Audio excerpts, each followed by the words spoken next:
अस्सलाम वालेकुम। कैसे हैं आप लोग? खैरियत से हैं? खुश हैं? मौज मस्ती से?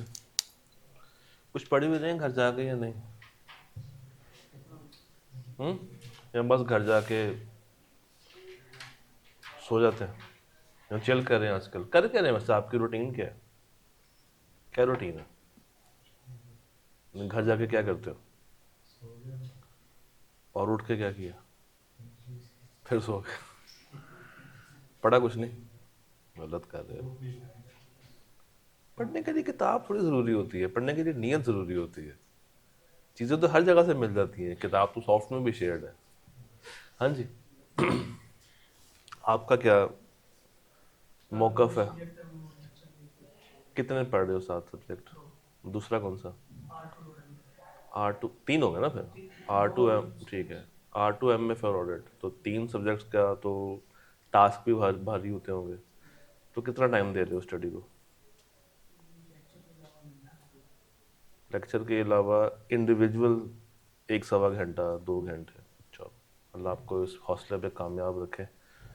जी सर। आपका क्या प्लान है? कल जाके सोना, सो के उठ के पढ़ना। आपका तो पेपर भी एक ही है ना? ठीक है जी। अच्छा, आज आपका बिल्कुल फर्स्ट डे है। ऑडिट बस से पहले पढ़ा हुआ है? ठीक है, तो लास्ट टाइम कितने में रह गया और क्यों रह गया? आपको क्या लगता है क्या रीजंस आपके नज़दीक हो सकती हैं? क्रैमिंग वीक थी तो इसमें क्रैमिंग तो है भी नहीं। दिखाई का प्रॉब्लम था? अच्छा। हाँ जी।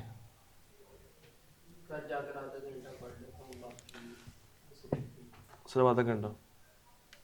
थोड़ा सा। अच्छा, एक ही पेपर है? ठीक है, आधा घंटा हो घंटा हो। एक बात मैंने आपसे शुरू में की थी, कंसिस्टेंसी के साथ लगे रहें तो ज़िंदगी बहुत आसान हो जाएगी। जी सर। आप भी शायद फर्स्ट फर्स्ट है आपका, है ना? फर्स्ट है। लास्ट टाइम रह गया या बिल्कुल फर्स्ट टाइम पढ़ रहे हैं? कितने पे रह गया? चलो कोई बात नहीं, अब हिम्मत करनी है। ठीक है, हौसला। हाँ जी। ठीक है। कोई खेलने वाला सीन नहीं है? कोई एक्टिविटी नहीं बाहर की? कोई अम्मी नहीं कहती कि बाहर से दही ला दो, दूध ला दो? वो तो होता रहता ना काम। कभी अम्मी ने उसका ऑर्डर किया तो तुम्हें मैंने 100 रुपया दिए थे, दही कितने की आई और बाकी मुझे कितने पैसे मिले? फ्रॉड करने का इतना एक्सपीरियंस हो गया अब हमें, अब अम्मी को आसानी से फ्रॉड में डाल देते हैं। और अम्मी बेचारी दोस्त चार विद गवर्नेंस, आपको कुछ भी परेशानी नहीं देती। आप कहते चलो ठीक है, मेरे बच्चे की अगर पॉकेट मनी ऐसे ही बन रही है तो बनते रहे। वैसे आजकल 5-10 रुपये बचा के आता भी क्या है? कुछ भी नहीं आता। तो अब आपको फ्रॉड बड़े लेवल का करना है, छोटे लेवल के फ्रॉड खत्म कर दें। सर, एंड पे भाई जो बैठे हैं। क्या हुआ?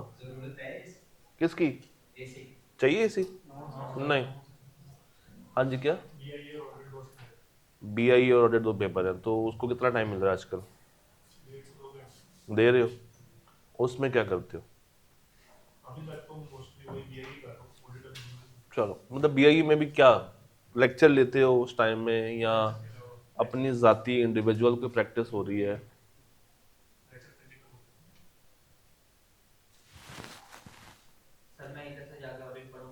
पढ़ूंगा? इतना ज्यादा क्यों? इतना ज्यादा क्यों पढ़ते हो मतलब? किस किस हकीम ने कह दिया कि ये 1.5 से 2 घंटे लाजमी पढ़ना? कितने कितने पे रह गया? कितने कितने पे रह? चलो, 4 नंबर की तो बेहतरी है ना। तो हम 6 की बेहतरी करेंगे इंशाल्लाह ताला। ठीक। सबसे मासूम आप हो पूरी क्लास में। नहीं नहीं, आप नहीं, मैंने मासूम का है।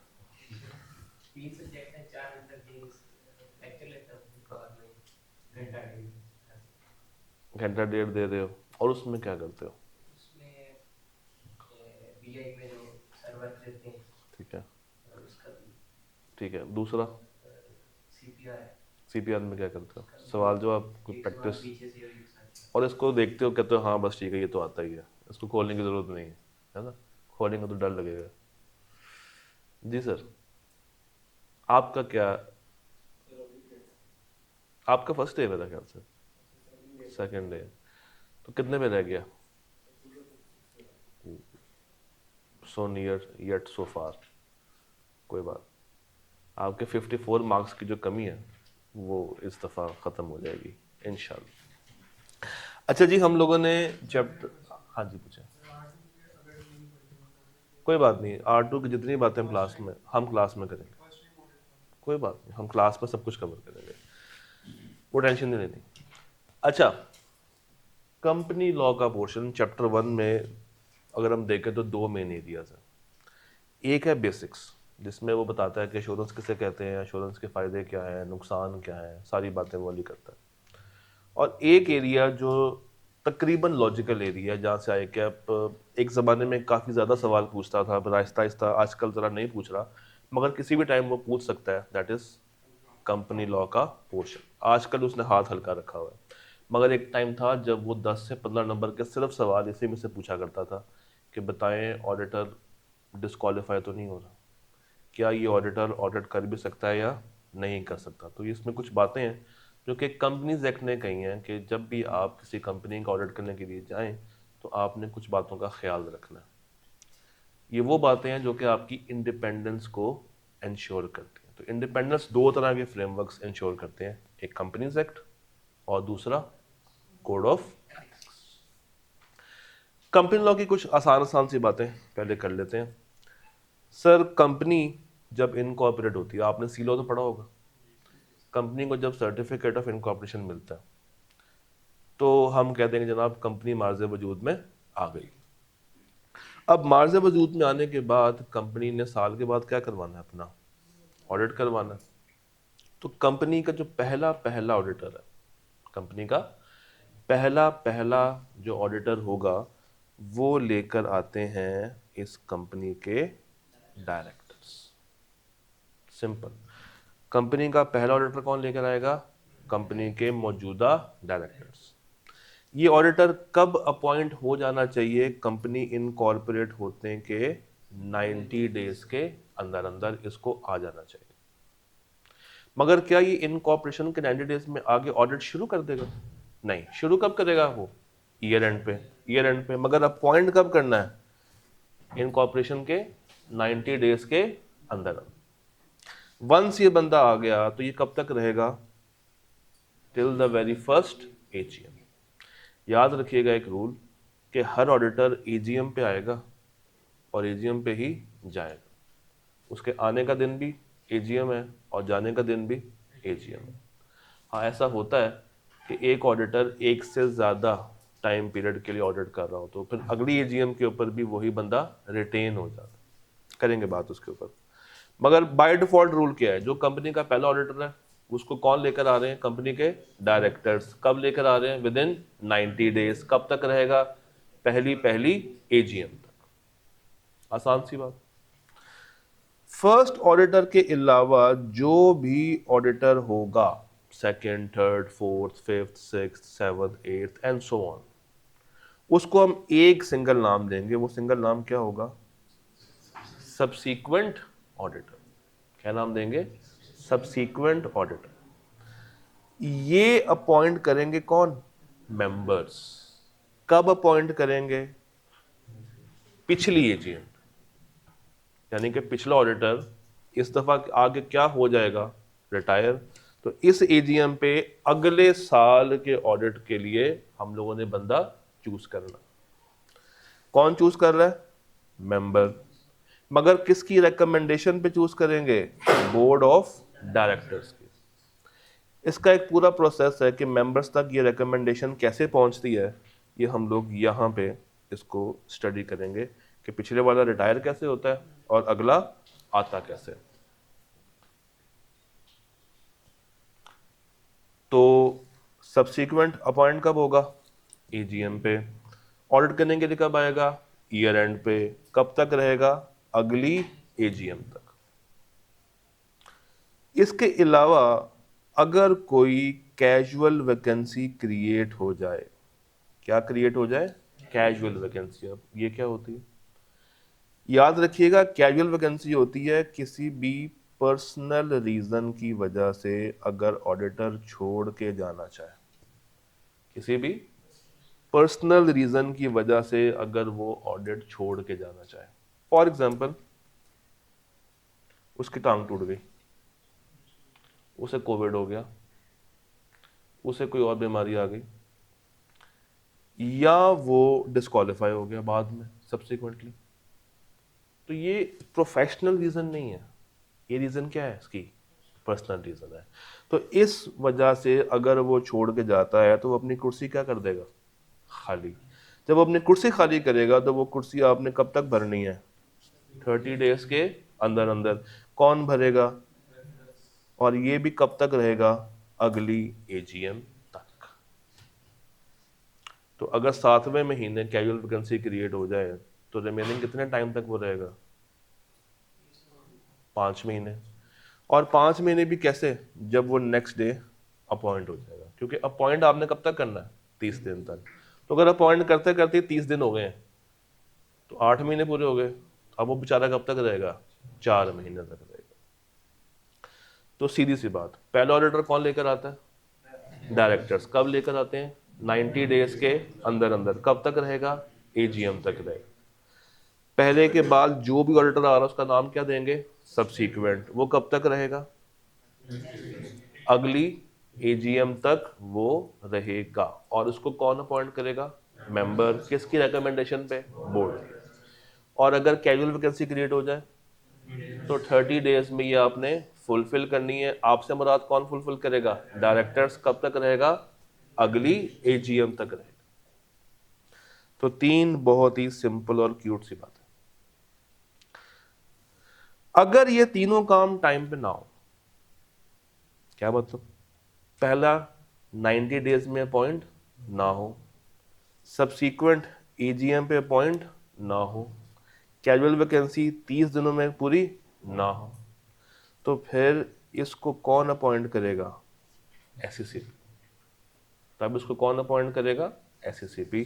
तो एससीसीपी शैल अपॉइंट ऑडिटर, या तो खुद से हरकत में आएगा, या अगर इसको एप्लीकेशन मिलेगी कंपनी की तरफ से या मेंबर्स की तरफ से कि भाई हम लोग ये काम टाइम पे नहीं कर पाए, या कंपनी ये काम टाइम पे नहीं कर पाई, तो फिर ये हरकत में आएगा। और ये इन तीनों केसेस में खुद से ऑडिटर लेके आ जाएगा और लाके आपको तोहफा दे देगा कि भाई मैं ये ऑडिटर ले आया हूँ। अब ये आपका कौन है, ऑनवर्ड्स ऑडिटर, इसी से आपने ऑडिट करवाना। तो अब अगर आपसे सवाल पूछे कि भाई बताएं एसएससीपी कब कब ऑडिटर अपॉइंट करता है, तो 3 बातें कौन सी आप बाय डिफॉल्ट लिख सकते हैं। पहली बात कौन सी है, कि अगर पहला ऑडिटर 90 डेज में अपॉइंट ना हुआ, first auditor not appointed by directors with in 90 days.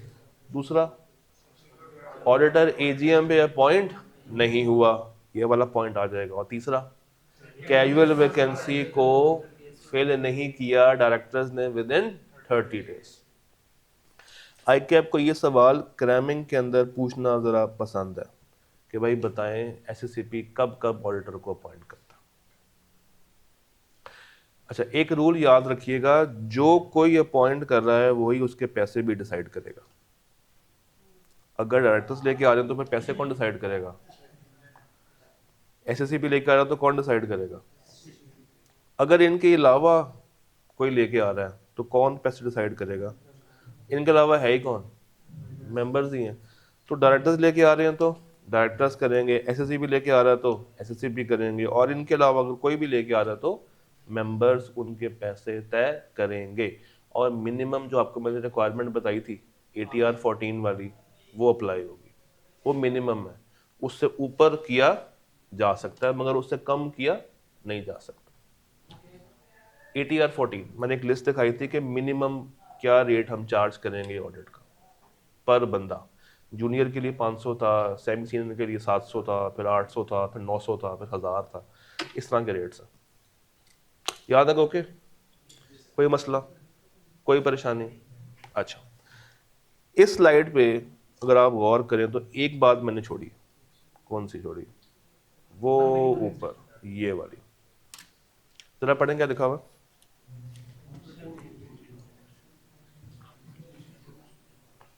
कहता है auditor may be removed before conclusion of next AGM. यानी कि हम जो कहते हैं ना कि ऑडिटर कब तक रहेगा, एजीएम तक रहेगा, एजीएम तक रहेगा, एजीएम तक रहेगा, कहता है ये एजीएम वाली बात तो एक बाय डिफॉल्ट रूल है, मगर एक एक्सेप्शन है।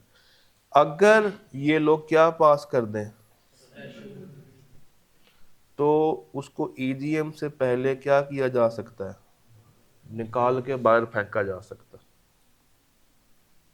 और ये कौन पास करेगा, मेंबर्स पास करेंगे। ये कौन पास करेगा, मेंबर्स पास करेंगे। और मेंबर्स को कौन बताएगा कि आपने ये पास करनी है, किसके कहने पे पास कर रहे होंगे, डायरेक्टर्स के कहने पे पास कर रहे होंगे। तो मेंबर्स को बताने वाला कौन है, डायरेक्टर्स। इनको बहकाने वाला कौन है, directors. In this case, the next auditor will be appointed by board with prior approval of, याद रखिएगा ऊपर प्रायर अप्रूवल है, नीचे अप्रूवल नहीं था। नीचे क्या था कि वो खुद लेके आ रहा है। ऊपर अपॉइंट कौन करेगा, बोर्ड, मगर उससे अप्रूवल लेके। और नीचे ये था कि ये खुद क्या कर रहे हैं, अपॉइंट कर रहे हैं। ये खुद क्या कर रहे हैं, अपॉइंट कर रहे हैं।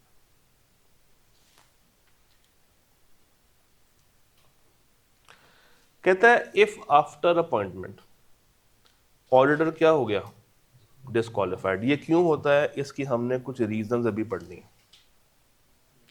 बट किसी भी रीजन की वजह से अपॉइंट होने के बाद वो क्या हो गया, डिस्क्वालिफाइड, तो फिर उसको अपना ऑफिस क्या करना पड़ेगा, वेकेट। क्या अराइज हो जाएगी, casual vacancy, from the date he becomes disqualified. तो अब इसको फुलफिल कौन करेगा, विद इन 30 डेज। बचपन में आप लोगों ने एक चीज पढ़ी होगी, void agreement versus void contract. मुझे डिफरेंस बता सकते हैं दोनों में क्या है, किसका डिफरेंस अगर आप मुझे बता दें तो आपको एक टॉफी नाम। अच्छा, तो वॉइड कॉन्ट्रैक्ट नहीं होता। हाँ हाँ,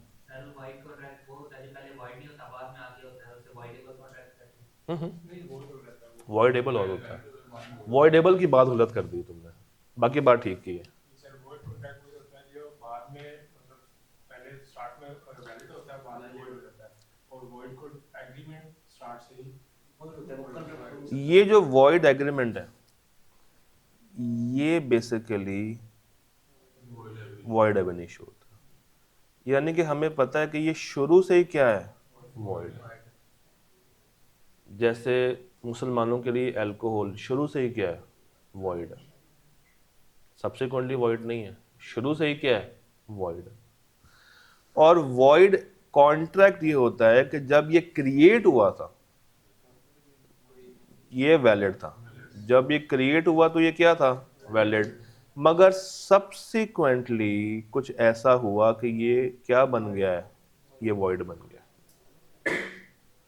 ये दोनों में फर्क है। दोबारा से, वॉइड एग्रीमेंट शुरू से क्या है, वॉइड है।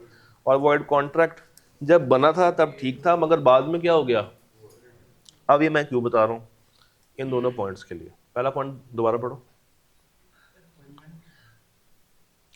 If after appointment he becomes. ये मुझे बताओ वॉइड एग्रीमेंट है कि वॉइड कॉन्ट्रैक्ट है, कि जब अपॉइंट हुआ था तब ठीक था, तब इसमें कोई मसला नहीं था। अपॉइंट होने के बाद इस पे बिजली गिर गई और ये वायलेट से क्या हो गया, वॉइड हो गया, तो ये अपनी कुर्सी छोड़ देगा और ये क्या कहलाएगी, कैजुअल वैकेंसी। अब नीचे वाला पॉइंट पढ़ें,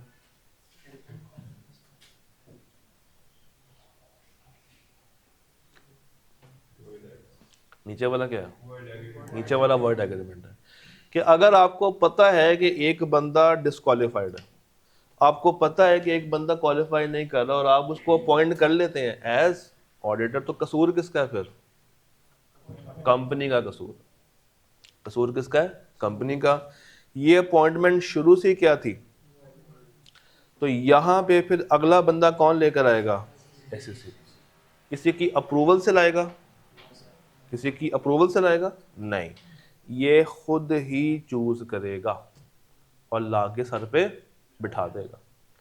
तो अब अगर आपसे एक सवाल पूछा जाए कि भैया बताओ कौन कौन से केसेस में एससीसीपी ऑडिटर लेकर आता है, तो आप क्या बताएंगे? पहला ऑडिटर 90 डेज में नहीं आया, सब्सीक्वेंट ऑडिटर एजीएम पे अपॉइंट नहीं हुआ, कैजुअल वैकेंसी 30 दिनों में पूरी नहीं हुई। जो बंदा शुरू से क्या था, अनक्वालिफाइड डिसक्वालिफाइड, उसको पकड़ के क्या कर लिया? अपॉइंट कर लिया। उसको पकड़ के क्या कर लिया? अपॉइंट कर लिया। 4 बातें हो गई, 4 बातें क्लियर। अब 5वीं बात सुन लो। कभी कभी ऐसा भी होता है कि एक ऑडिट शुरू हो गया, मगर ऑडिट शुरू करने के बाद जो मैनेजमेंट ने शुरू में जिम्मेदारियां तय की होती हैं कि हम आपको अकाउंट्स भी बना के देंगे, हम कंट्रोल्स भी लगाएंगे, हम आपको तमाम जगह की एक्सेस भी प्रोवाइड करेंगे, आप जो कहेंगे आपको प्रोवाइड किया जाएगा। अगर ये बातें सब्सिक्वेंटली वो मानने से इनकार कर दें और उसकी बिना पे ऑडिटर को sufficient and appropriate audit evidence ना मिल पा रहा हो, क्या ना मिल पा रहा हो? Sufficient and appropriate audit evidence ना मिल पा रहा हो, तो वो कहता है मेरे हाथ खड़े हो गए, मेरे हाथ खड़े हो गए। इसको प्यार से कहते हैं स्कोप लिमिटेशन। इसको प्यार से क्या कहेंगे? Scope limitation. यानी कि auditor is unwilling to act, अब वो काम करने को वहां पे राजी नहीं। तो उस केस में भी अगला ऑडिटर कौन लेकर आएगा? एससीसीपी। कौन लेकर आएगा? तो अब ये 5 बातें हैं। पहला 90 दिन में नहीं आया, सब्सिक्वेंट एजीएम पे नहीं आया, कैजुअल वैकेंसी 30 दिन में पूरी नहीं हुई, ऑडिटर अनविलिंग टू एक्ट है, और हमने वो बंदा अपॉइंट कर लिया है जो कि शुरू से क्या था? डिस्क्वालिफाइड। और अगर एक ऑडिटर से डायरेक्टर्स ना खुश हैं और उस मेंबर से कहते हैं कि भाई इसको हमने फारिग करना, तो फिर क्या पास करनी पड़ेगी? Special resolution. कौन पास करेगा? मेंबर्स। उस केस में अगला ऑडिटर कौन लेकर आएगा? डायरेक्टर्स, मगर किसकी अप्रूवल से? एससीसीपी की अप्रूवल से। यहां तक ऑल ओके? श्योर? लॉक कर दिया जाए। आए देखते हैं कुछ आई कैप क्या पूछता है, सिर्फ इतनी सी बात करके। क्वेश्चन नंबर 9 देखिएगा।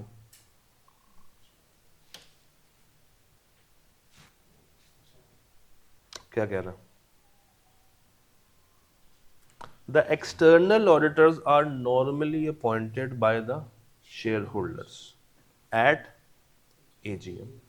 ये भी पढ़ गए हैं, मगर आपने क्या बताने हैं इसके एक्सेप्शंस। तो नॉर्मल रूल क्या है कि जब एजीएम होगी तो अपॉइंट किया जाएगा ऑडिटर। कौन करेगा? Member, share holder. पहली एक्सेप्शन ये है कि जो कंपनी का पहला ऑडिटर है वो मेंबर लेके नहीं आते हैं, वो कौन लेकर आता है? डायरेक्टर्स लेकर आते हैं। ये पहली आ गई एक्सेप्शन। दूसरी, अगर कैजुअल वैकेंसी आ जाए तो फिर कौन लेकर आएगा? Directors with in 30 days. तीसरी, अगर ये एजीएम पे ना हो तो फिर कौन लेकर आएगा? एससीसीपी। 3 बातें। अगर चलते हुए कोई बीच में से निकाल दिया जाए बाय पासिंग स्पेशल रेजोल्यूशन तो कौन लेकर आएगा? डायरेक्टर्स, मगर विद प्रायर अप्रूवल। और अगर डिस्क्वालिफाइड अपॉइंट हो गया तो फिर भी कौन लेकर आएगा? तो उसने आपसे कितनी मांगी है 3 नंबर के लिए? उसने कहा सिर्फ क्या लिख दें? एक्सेप्शंस लिख दें। तो अच्छी बात यह है कि आपको ये सारी मेंशन कर देनी चाहिए, क्योंकि सवाल ने ये नहीं कहा कि 3 नंबर के लिए 3 बातें बताओ। तो इसमें अच्छा पॉइंट क्या है कि आपने सारी बातें पूरी कर देनी। एक और सवाल देख लेते हैं। सवाल नंबर 15 पढ़िएगा।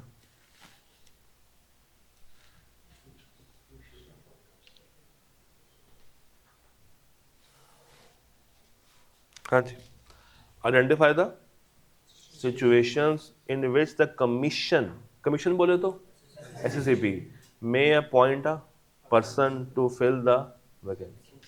हाँ जी, कब आता है एसएससीपी मैदान में?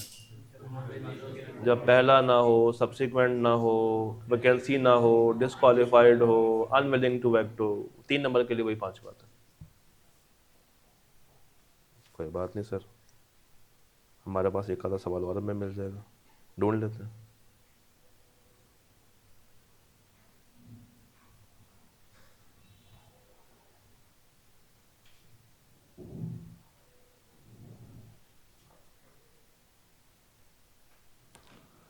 ट्वेंटी थ्री ज़रा पढ़िएगा, स्प्रिंग 24 में आया था।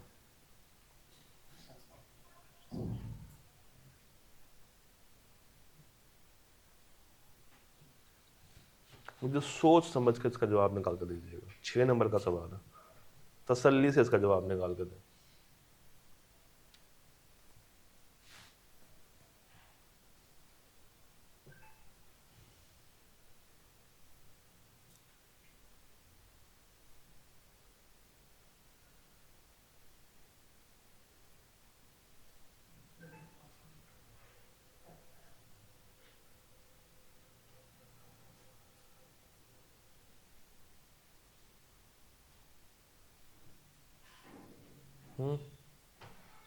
स्पेशल रेजोल्यूशन की पास की उन्होंने की तो है, बोर्ड ने पास नहीं लिखा तो है कि पास की। डायरेक्टर से किया डायरेक्टर ये किसको पास करनी चाहिए थी? मेंबर्स को। कर कौन रहा है? डायरेक्टर्स कर रहे हैं, तो उनका तो बनता ही नहीं है। हाँ, वो डायरेक्टर्स जो कि शेयर होल्डर्स भी हैं, वो शेयर होल्डर की मीटिंग में बैठ के क्या पास करें, उसका हिस्सा बने। तो टेक्निकली ये जो रेजोल्यूशन पास की गई है, ये है ही क्या, बेकार है, और इसके ऊपर आप उसको रिमूव नहीं कर सकते। आइए इसका सोल्यूशन देखते हैं। आई कैब इसने हमें क्या क्या बताना चाह रहा। लास्ट क्वेश्चन था ना?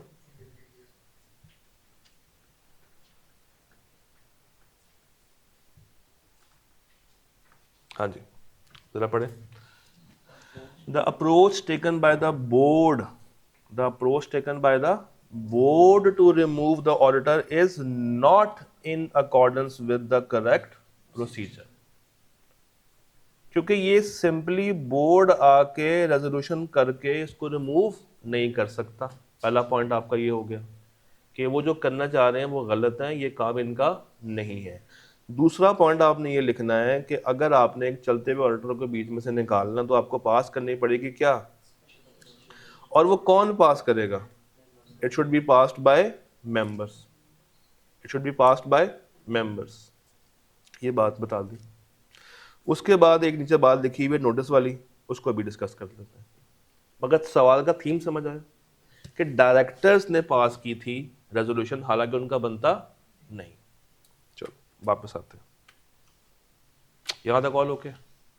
चलो अगली बात करते हैं। अब वो कहानी कि पिछला कब जाएगा और अगला कैसे आएगा। सर देखें, बात ऐसी है कि कंपनी कहती है कि हर मेंबर को बल्कि हमें कहना चाहिए हर ऑर्डिनरी शेयर होल्डर को ये हक हासिल है कि वो कंपनी का अच्छा सोचे। और कंपनी का अच्छा वो कैसे सोच सकता है कि वो अगला ऑडिट अगर किसी और ऑडिटर से करवाने में इंटरेस्टेड है तो उसको बुला ले, उसका नाम हमें रेकमेंड कर दे। मगर उसका नाम रेकमेंड करने से पहले उस बेचारे से क्या ले लो, कंसेंट ले लो। उस बेचारे से क्या ले लो, कंसेंट ले लो कि क्या वो हमारे साथ काम करने में इंटरेस्टेड है भी या नहीं। ऐसा नहीं करना कि आपने बस अपनी पसंद से किसी भी ऑडिट फर्म का नाम रेकमेंड कर दिया और उनको पता ही नहीं है कि उनका नाम आगे रेकमेंड हुआ होगा। तो ये काम किसने करना है, मेंबर ने करना है। मगर क्या हर मेंबर कर सकता है? लॉ कहता है नहीं। मैं सिर्फ उस मेंबर को अलाउ करूंगा जिसके पास कम से कम कितनी शेयर होल्डिंग है, 10%। कम से कम कितनी शेयर होल्डिंग है, 10%। अब ये 3 हजरात, इनके पास 4% है, इनके पास भी 4% है और इनके पास 3% है, और ये तीनों हजरात मिलके चाहते हैं कि हमने ऑडिट करवाना है केपीएमजी से। मगर इंडिविजुअल अगर मैं काउंट करूं तो किसी के पास भी 10% से ज़्यादा नहीं है। तो लॉ कहता है कि ऐसे केस में आप इसको जोड़ सकते हैं, आप इसको ऐड करके 10% से ऊपर जा सकते हैं। तो मेंबर इंडिविजुअल हैविंग 10%, यहाँ बीच में क्या लगा हुआ है, as, members plural having more than 10% of the shareholding they are entitled to propose any auditor. मगर उससे पहले क्या हासिल कर लियो, तो इन्होंने नाम दे दिया, इन्होंने नाम दे दिया।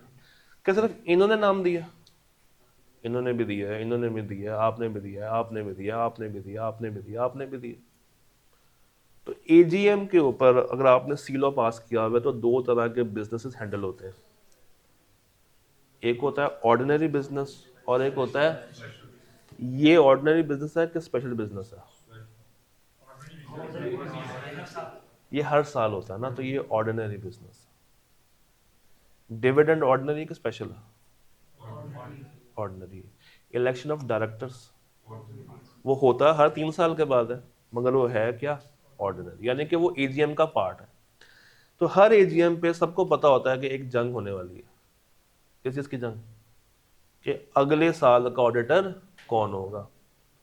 तो ये तो मेंबर्स हैं, इन्होंने सारी पर्चियां किसको दे दी हैं, जमा करा दी हैं, डायरेक्टर्स को, कंपनी के हवाले कर दी।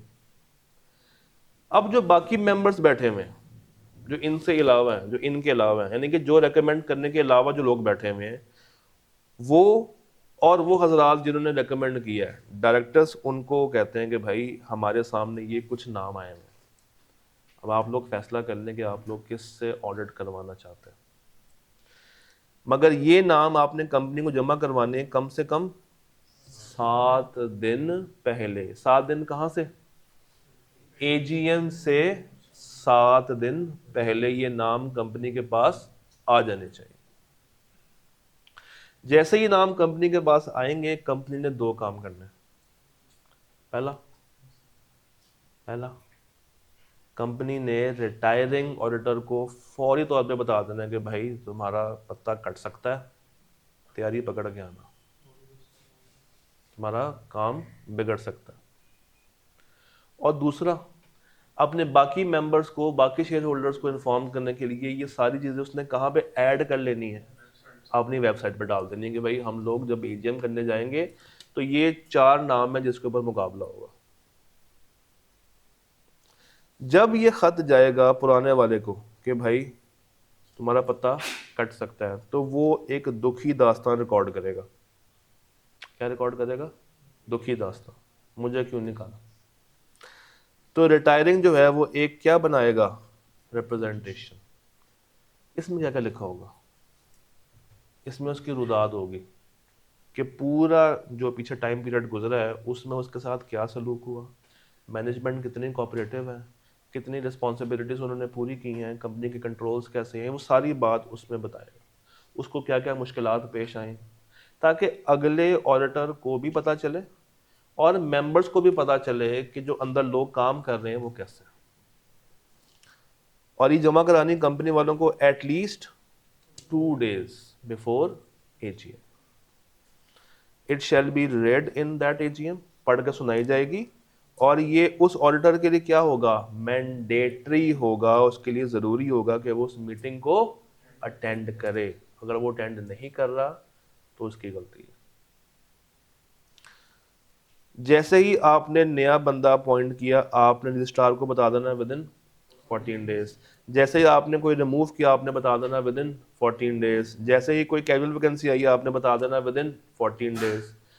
तो जो भी चीज़ आ रही है उसके 14 डेज में आपने लाजमी किसको बताना है, रजिस्ट्रार को बताना। किसको बताना है, रजिस्ट्रार को बताना।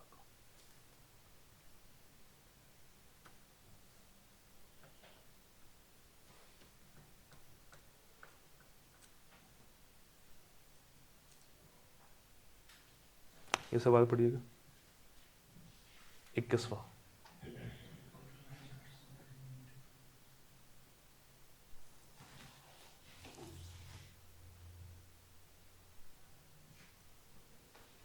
छह नंबर के लिए दो बातें पूछ रहा, मुझे बताइएगा पहली चीज क्या है।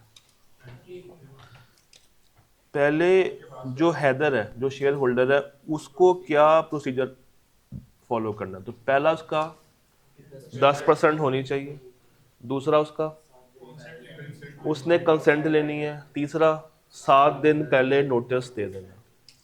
खत्म। अब अगली जिम्मेदारियां किसकी है? कंपनी ने क्या काम करना है? रिटायरिंग को बताना है, वेबसाइट पे डालना है, रिटायरिंग से कहना है कि वो हमें क्या दे रिप्रेजेंटेशन, वो कब तक आ जानी चाहिए, कम से कम 2 दिन पहले। और कंपनी की जिम्मेदारी है कि वो नोटिस मीटिंग में पढ़ के सुनाया जाए, और कंपनी की ही जिम्मेदारी है कि रिटायरिंग ऑडिटर उस मीटिंग को अटेंड कर। तो 4 बातें और 3 बातें, 7 बातों के लिए कितना नंबर है? 6 नंबर। ऐसा सवाल आ जाए मजा ना आ जाए, है ना? ये करें जरा अटेम्प्ट।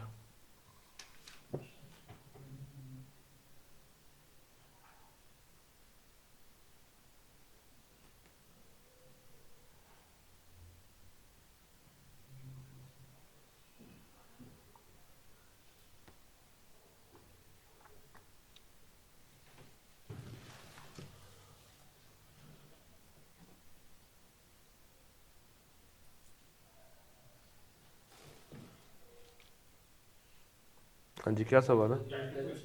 ये कैजुअल वैकेंसी अराइज हो रही है, तो इस पर सारी बातें कौन सी आ जाएंगी? कैजुअल वैकेंसी वाली।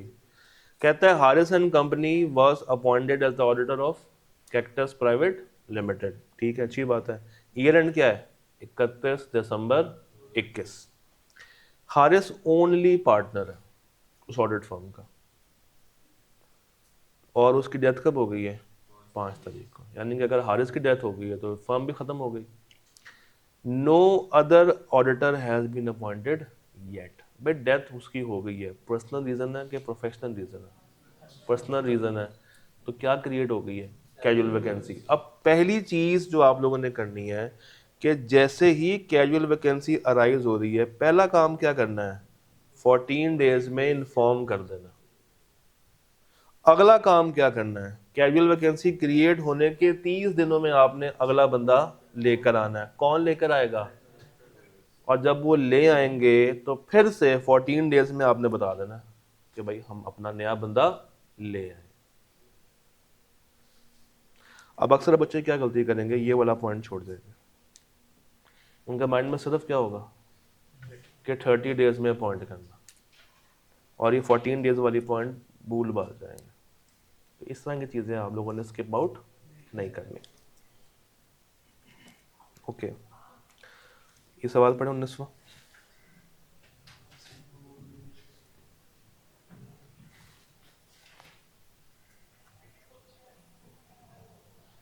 मुझे बताइएगा डूएबल है या नहीं।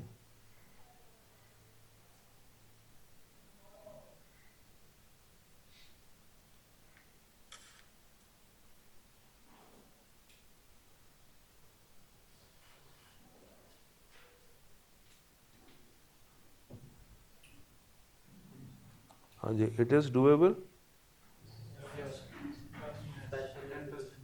क्या पूछ क्या रहा है?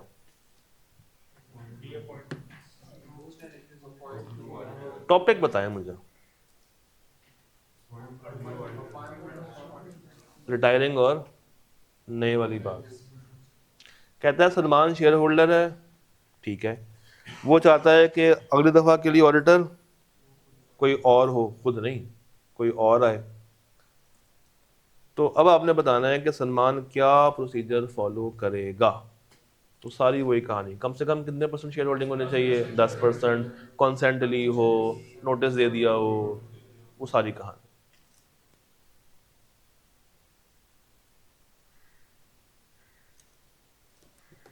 ये देखें,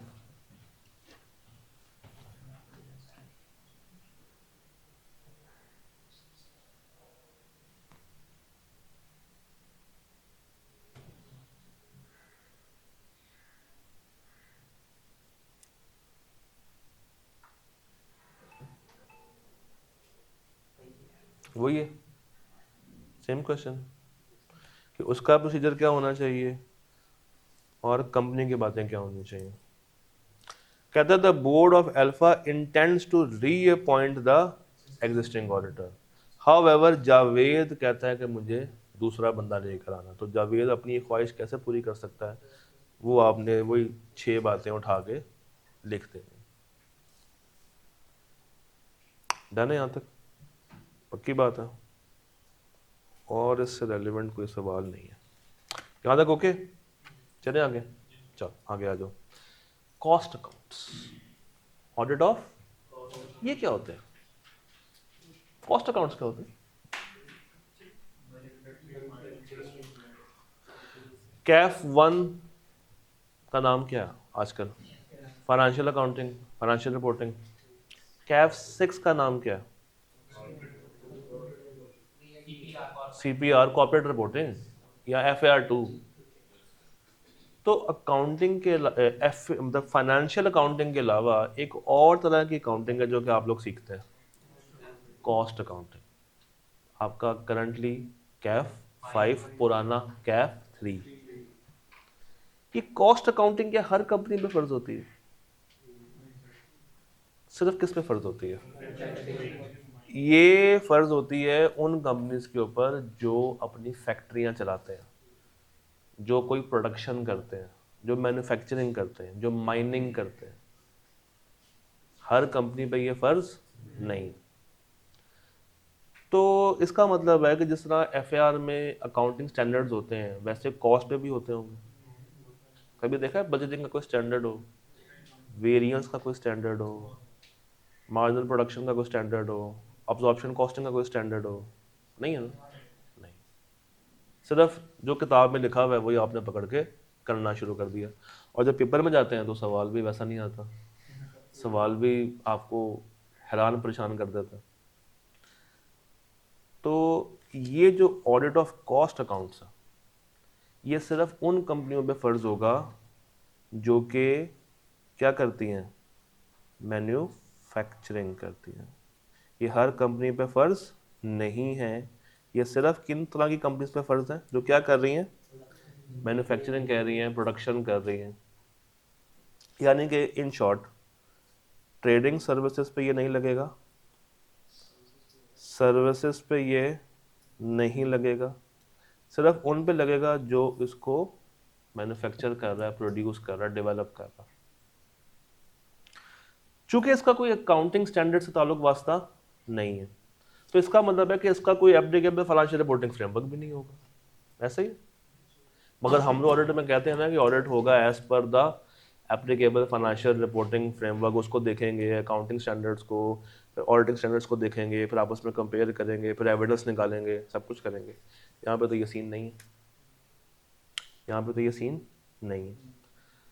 तो यहाँ पे रिक्वायरमेंट ये है कि अगर एक कंपनी अपने कॉस्ट अकाउंट्स क्रिएट कर रही है, बात गौर से मेरी सुननी है, अगर एक कंपनी अपने क्या क्रिएट कर रही है, कॉस्ट अकाउंट्स, तो SCCP कहता है कि इन कॉस्ट अकाउंट्स का ऑडिट होना है, इनका आपने ऑडिट करवाना है। मगर इनका ऑडिट मेरी डायरेक्शंस पे होगा। किस पे होगा? मेरी बताई हुई डायरेक्शंस पे होगा। SCCP में direct audit of cost accounts उनके बताए हुए मैनर एंड स्टिपुलेशंस के अंदर, क्योंकि यहाँ पे कोई भी रिपोर्टिंग फ्रेमवर्क मौजूद नहीं। अगली चीज, अब ये कॉस्ट अकाउंट्स का ऑडिट करे तो करे कौन? करे तो करे कौन? तो 2 लोगों में ऑप्शन है, एक आप लोग यानी कि CA, और दूसरा एक आपका कजन CM। एक CA और एक उसका कजन कौन है? CM। कहता है दोनों को इन्वॉल्व किया जा सकता है या किसी एक से ये काम करवाया जा सकता है। अब फर्ज करें एक कंपनी है A लिमिटेड, इसका ऑडिट जो उसके फाइनेंशियल स्टेटमेंट्स का ऑडिट है वो ऑलरेडी KPMG कर रही है, KPMG कर रही है। अब इनके कॉस्ट रिकॉर्ड्स भी खड़े हुए हैं। तो एसएससीपी ये कहता है पहली ऑप्शन तो ये है कि तुम इन्हीं से कहो कि इनका भी क्या कर दें, ऑडिट कर दें। यानी कि जो ऑडिटर आपने अपॉइंट किए हैं for auditing the financial statements, उन्हीं से क्या कहो कि ऑडिट कर दें, किसका, कॉस्ट का भी कर दें। दूसरी ऑप्शन भी है, अगर आपको लगता है कि कॉस्ट अकाउंट्स इनसे नहीं करवाने चाहिए ऑडिट, तो आप बाहर से लेकर आ सकते हो, किनको, सीएमए। मगर ये सीएमए सिर्फ किसका ऑडिट करेंगे, कॉस्ट अकाउंट्स का। इनका ताल्लुक फाइनेंशियल स्टेटमेंट से नहीं है। तो आप चलते हुए ऑडिटर से भी कह सकते हो कि आगे ऑडिट कर दो। इससे नहीं कहना चाहते तो बाहर किसी और दूसरी सीए फर्म को बुला के करवा लो ऑडिट। उनसे भी नहीं कहना तो बाहर की किसी सीएमए फर्म को बुला के उनसे आप ऑडिट ये वाला करवा सकते हो, बाय सीए और सीएमए। अच्छा, having same powers duties as auditor. कहता है अगर तो कोई और बंदा आ रहा है और ऑडिट करने के लिए किसका आ रहा है, सिर्फ कॉस्ट अकाउंट्स का, तो उसकी भी वही पावर होगी, वही ड्यूटीज होगी, वही रिस्पॉन्सिबिलिटीज होंगी जो कि एक नॉर्मल ऑडिटर की होती है। यानी कि उसको कमतर समझा नहीं जाए। Such audit shall be directed by SSCP. उनकी बताई हुई रेगुलेटरी रिक्वायरमेंट्स के मुताबिक किया जाएगा, क्योंकि हर सेक्टर के मैन्युफैक्चरिंग रिकॉर्ड्स डिफरेंट बनते हैं। तो यहाँ पे कोई एक प्रॉपर फ्रेमवर्क हमारे पास मौजूद नहीं। सर आईकैप जो है ना, वो क्या करता है, आईकैप ये करता है कि वो आपसे वन लाइनर सवाल पूछ लेगा, कुछ ऐसा, पढ़ने जरा, describe the requirements of cost audit. तो आपने जितनी बातें भी पढ़ी हैं वो सारी बातें लिख देनी है फॉर 4 मार्क्स। जितनी बातें पढ़ी हैं वो सारी लिख देनी है फॉर 4 मार्क्स। अच्छा, इसके अलावा कॉस्ट ऑडिट का उसने, हाँ बस एक ही दफ़ा पूछा हुआ, डन है यहाँ तक। आज की आखिरी बात, क्या क्या राइट्स हैं ऑडिटर के, क्या क्या राइट्स हैं, क्या क्या राइट्स होते होंगे भाई। जो उनकी ड्यूटी है वो इसका क्या है, राइट है। उनका काम क्या है, एफएस बनाना। उसका उनका काम क्या था, एफएस बनाना। तो हमारा राइट क्या है कि हमें एक्सेस मिले तमाम बुक्स एंड पेपर की। हमारा ये राइट है कि अगर एक कंपनी की ब्रांचेस हैं तो हमें ब्रांच के रिकॉर्ड्स भी अवेलेबल किए जाए। भाई कंपनी के रिकॉर्ड्स भी दो, और अगर कंपनी के डिफरेंट ब्रांचेस हैं तो हर ब्रांच का रिकॉर्ड भी हमारे पास आना चाहिए। Auditor is entitled to receive and attend all notices of general meeting. Auditor की बात जनरल मीटिंग में सुनी जाएगी, इसकी बात को कभी भी इग्नोर किया नहीं जाएगा। इसकी बात हमेशा सुनी जाएगी, इसकी बात को कभी भी इग्नोर किया नहीं जाएगा। ये बात समझ आ रही? अच्छा, कहता है ऑडिटर किस किस किस को बुला के कटहरे में खड़ा कर सकता है, किस किस किस को बुला के कटहरे में खड़ा कर सकता है, यानी कि किस किस से वो सवाल जवाब कर सकता है। कंपनी में मौजूद डायरेक्टर, ऑफिसर और एम्प्लॉय से। एक शॉर्ट फॉर्म याद रख लें, DEF। डी बोले तो, ई बोले तो, एफ से ऑफिसर होता वो से, मगर उसके बाद क्या आता है, एफ। तो कंपनी के डायरेक्टर को बुला के पूछताछ कर सकता है, ऑफिसर से और एम्प्लॉय से। एनी पर्सन होल्डिंग और accountable for any books, accounts और वाउचर्स, यानी कि वो बंदा जो ये बुक संभालता है, जिसके पास वाउचर्स पड़े हुए हैं, उनको भी बुला के सवाल जवाब कर सकता है। कंपनी की अगर कोई क्या है सब्सिडरी, उसको भी बुला के सवाल जवाब किए जा सकते हैं। उस सब्सिडरी के ऑफिसर, एम्प्लॉय, डायरेक्टर से भी सवाल जवाब किए जा सकते हैं। और सब्सिडरी का जो बंदा किताबें होल्ड कर रहा है, अकाउंट्स होल्ड कर रहा है, वाउचर्स होल्ड कर रहा है, उनसे भी सवाल जवाब किए जा सकते हैं। आईकैप को ना एक अटेम्प्ट में बहुत अखीर हो गई थी, उसने बताऊं यहाँ से सवाल पूछा था, सिर्फ यहाँ से, यानी कि पूरा चैप्टर 1 उसने पकड़ा, ये 4 लाइनें ढूंढी और इसमें से सवाल निकाल दिया कि बताएं ऑडिटर किस किस से इंफॉर्मेशन ले सकता है। तो किससे ले सकता है, कंपनी के डायरेक्टर, कंपनी के एम्प्लॉय, कंपनी के ऑफिसर से, अगर ब्रांच रिकॉर्ड है तो ब्रांच के ऑफिसर से, ब्रांच के मैनेजर से, अगर सब्सिडरी है तो सब्सिडरी के डायरेक्टर से, सब्सिडरी के एम्प्लॉय से, सब्सिडरी के ऑफिसर से, इवन सब्सिडरी के ऑडिटर से भी ले सकता है। और हर वो बंदा जिसके हाथ में क्या है, books, accounts and vouchers. I am talking about this question. ये पढ़े।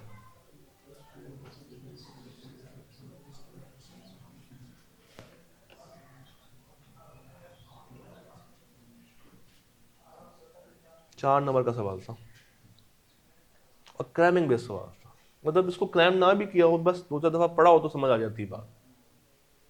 तो कभी कभी आईकैप इतना आसान सवाल फेंक के भी उसको पता है कि जो लोग शहद से मर सकते हैं उनको जहर देने की क्या जरूरत है। तो ये शहद है जो कि आपको पॉइजन करके चला गया। डन। एक काम आप लोगों ने करना है, ये ड्यूटीज पढ़ के आनी। वो ये क्या लगा हुआ साथ भला, स्माइली। इसका मतलब क्या होता है? स्माइली मीन्स कि मैं हंसूंगा और आप याद करेंगे, यानी कि ये रीड ओनली। ये क्या है? ये रीड ओनली एरिया है। आपने एक दफा बस पढ़ के आना, ठीक है।